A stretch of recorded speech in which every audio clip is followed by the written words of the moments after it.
Alright, to continue where I left off, so I'm sorry the memory card got full, but continue where I left off, we're talking about this being stuck with this blue screen on iPod. The only way, excuse me, the only way to get around this is to use the dual mode function, which took me a while to figure it out because the manual that's in here is pretty much crap. There's nothing in there, and English is poorly translated.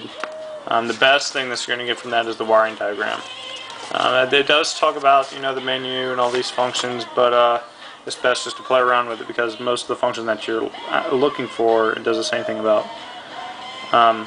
It actually doesn't even mention the iPod screen at all. Anyway, so if you just tap the power button, it's going to take me to the dual function, which I think it works by having the last two options you had.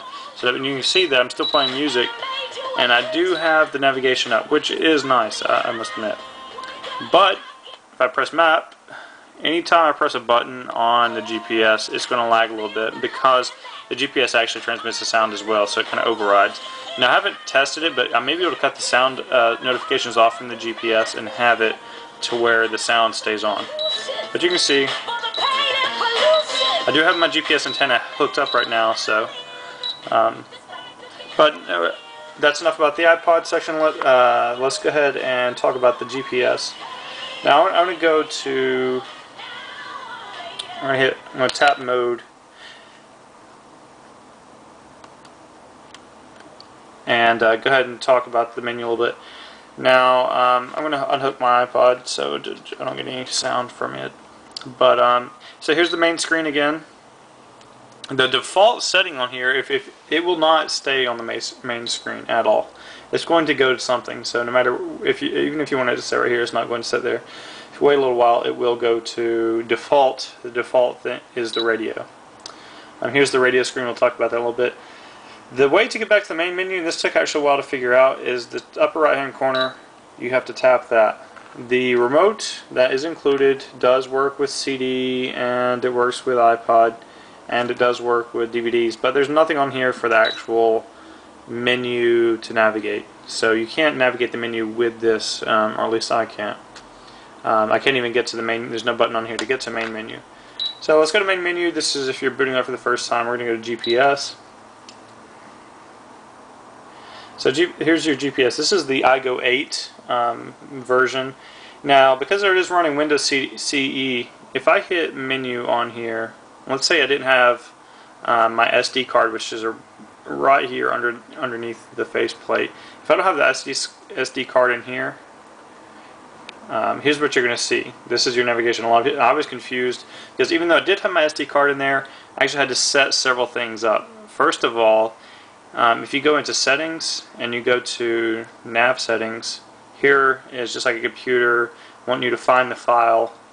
Okay, so you have to navigate to the file. I know a little bit about computers, so I navigate to the iGo 8 exe and I'll put auto run.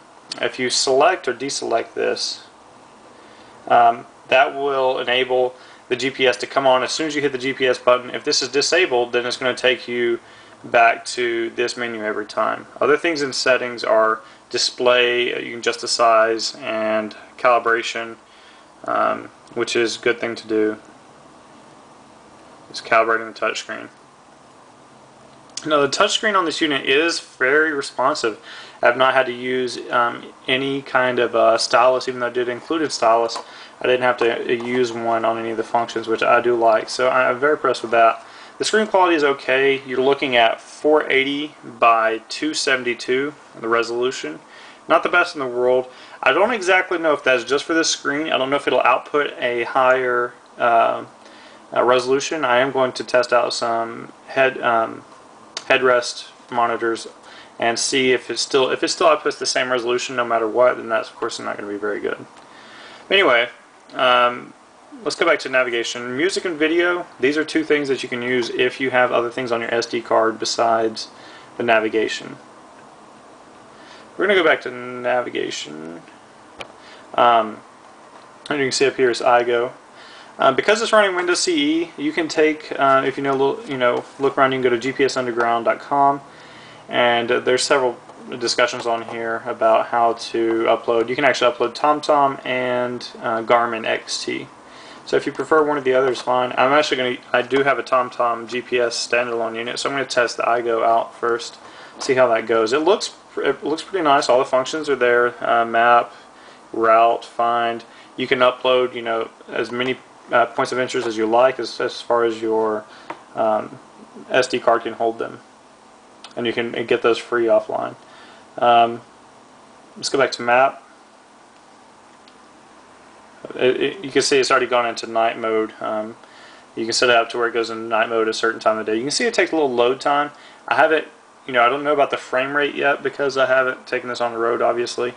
But I'm hoping it's pretty fluid. But iGo, you can look up all you want on iGo. There's several videos on that, so I'm not going to get too detailed. But I do like this. It's probably what I'm going to keep the screen on when I'm playing iPod or a CD or something, because I don't want to stare at that blue hideous screen. This just shows your basic information: miles per hour, your next destination if you have one, your trip computer. But iGo's pretty nice. It gives you warnings for speed cameras, things like that. You can switch it into 2D mode. Again, the touchscreen is very responsive.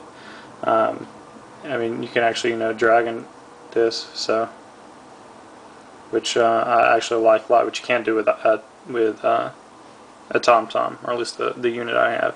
So if you want to look ahead, like what I'm going to run into, so pretty nice. I'm pretty pleased with the GPS. This is one of the main reasons I bought the all-in-one function, because I didn't want a separate GPS hanging on my windshield somewhere. Anyway, so I'm going to exit this and go back into the main menu, which I can either tap mode, and then of course it's going to take me radio. Now if I continue to tap mode, I'll show you what happens. Here's your disc menu, TV if you have one hooked up, auxiliary input, and auxiliary, of course, you can like backup camera or something like that. Now let's go and talk about the disc menu. Disc menu is very similar to the CD menu, the iPod menu, except for the fact that you do get some information like track 1 of 8. Now, as far as I know, now I could do setup on the remote control and get some more functions as far as TV layout and all this kind of stuff, but it's kind of dual setup for DVD. But again, you're going to be staring at this screen while you have a DVD playing, unless you, of course, you switch over to, I don't know what CD's in there again. But again, not too pleased with the visual appearance while I'm playing a CD. I really don't want to stare at XTRONs. Again, you can hack into the unit itself. If you can go to Windows CE and change some of these images, which I'm going to try and do later, but I don't want to crash the thing yet. Now again, if I hit power, it's going to take me to my GPS. I do still have the music running there. Now again, I hit the menu button, it's going to give lag before it starts playing again. And it's a good, probably, I don't know, almost 10 seconds. But next track unit does, track button does work, so that's good. And also the mute button works as well. I do like having, it's the reason I chose, one of the reasons I chose this one is because it does have actual buttons. If you're forced to use touchscreen the whole time, that can get very annoying, especially if you're on the road and you want to mute something real quick. I can just tap this, or I have the wheel here where I can turn it down very quick. Alright, we're going to go back into menu. Actually, let me go ahead and show you. I'm going to back this up a little bit. I'm going to take this disc out. Here's the eject button here.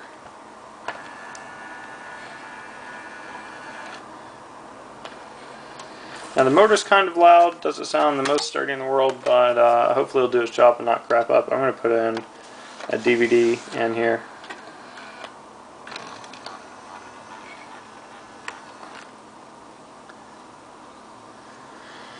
And here's the tilt button. Keep pressing it. It's going to tilt through all the different settings, which is nice. But here's one of the most things I've been most impressed